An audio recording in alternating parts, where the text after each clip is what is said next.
Hello बच्चों, let's see this question. This question says copper sulfate solution 250 ml was electrolyzed using a platinum anode and a copper cathode. A constant current of 2 milliampere was passed for 19.3 minutes. It was found that after electrolysis, the absorbance of the solution was reduced to 50% of its original value. Calculate the concentration of the copper sulfate solution to begin with. It means हमें यह copper sulfate solution की initial concentration को calculate करना है. Key concept for this question is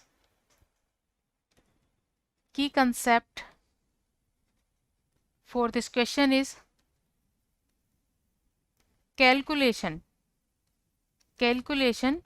of initial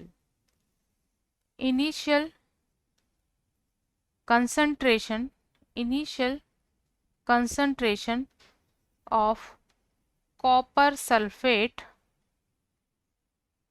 solution. Copper sulphate solution की initial concentration हमें calculate करना है जब इसमें 2 मिली एम्पियर की करंट 19.3 मिनट के लिए प्रोवाइड की जाती है तो इसका 50% रिड्यूस हो जाता है. तो पहले तो हम number of moles of copper calculate करेंगे फॉर द 50% रिडक्शन. देन हम इनिशियल मोल कैलकुलेट कर लेंगे और देन कंसंट्रेशन कैलकुलेट कर लेंगे. तो जैसा कि हम जानते हैं कि किसी भी सब्सटेंस के 1 ग्राम इक्विवेलेंट इलेक्ट्रॉन का चार्ज 1 फैराडे के इक्वल होता है. चार्ज ऑफ 1 मोल और 1 gram equivalent electrons is equal होता है 1 फैराडे और 1 फैराडे इज इक्वल होता है 96500 कूलाम के. सो n मोल्स या n gram equivalent charge for n gram equivalent electrons के लिए चार्ज को अगर Q से रिप्रेजेंट करें तो ये होगा NF के इक्वल हो जाएगा. भाई 1 ग्राम इक्विवेलेंट के लिए F है तो n ग्राम इक्विवेलेंट के लिए NF होगा और Q इक्वल NF हो जाता है और n इक्वल हो जाता है यहाँ पर Q अपॉन F. तो n या नंबर ऑफ ग्राम इक्विवेलेंट्स को रिप्रेजेंट करता है. नंबर ऑफ ग्राम इक्विवेलेंट तो इसको हम n EQ से रिप्रेजेंट कर देते हैं. नंबर ऑफ ग्राम इक्विवेलेंट्स को रिप्रेजेंट करता है. So this is Q upon F. और जब कॉपर 2+ का कॉपर में रिडक्शन होता है तो इस कंडीशन में number of equivalent of copper 2+ reduced is equal क्या होगा Q अपॉन F ही होगा. और ये किसके इक्वल होगा? Moles of copper. किसके?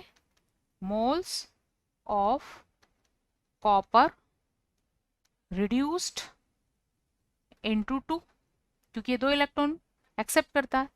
कॉपर का 1 मोल 2 इलेक्ट्रॉन एक्सेप्ट करता है. तो number of gram equivalent of copper 2+ is equal क्या होंगे? Moles of copper reduce into 2. इस तरह से लिख सकते हैं.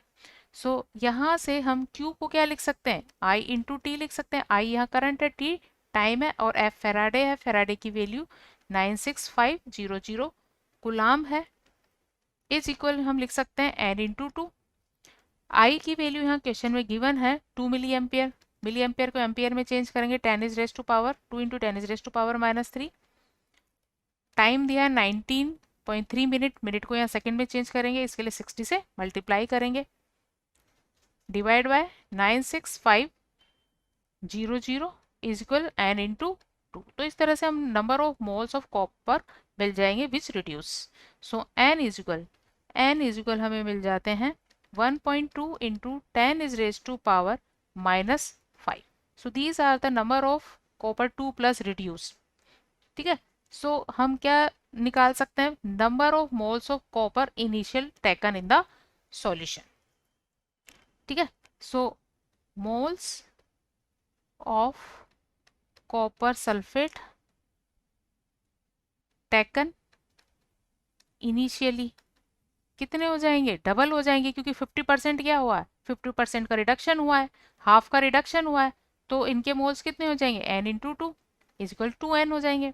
सो यहाँ से इसकी कंसंट्रेशन, कॉपर सल्फेट की कंसंट्रेशन, कॉपर सल्फेट की कंसंट्रेशन क्या होती है, मोल अपॉन वॉल्यूम। मोल है कितने 2n और वॉल्यूम कितना है 250 ml। इसको हम 1000 से मल्टीप्लाई करेंगे लीटर में चेंज करने के लिए, तो ये वैल्यू आ जाती है। हम यहाँ n की वैल्यू रखेंगे। n की वैल्यू क्या है, ये है 1.2 into 10 is raise to power -5 divide by 250 into 1000, और इसे कैलकुलेट करने पर ये वैल्यू आती है 9.6 into 10 is raise to power -5 m। तो कॉपर सल्फेट सॉल्यूशन की कंसंट्रेशन, इनिशियल कंसंट्रेशन होती है 9.6 into 10 is raise to power -5। So answer of this question is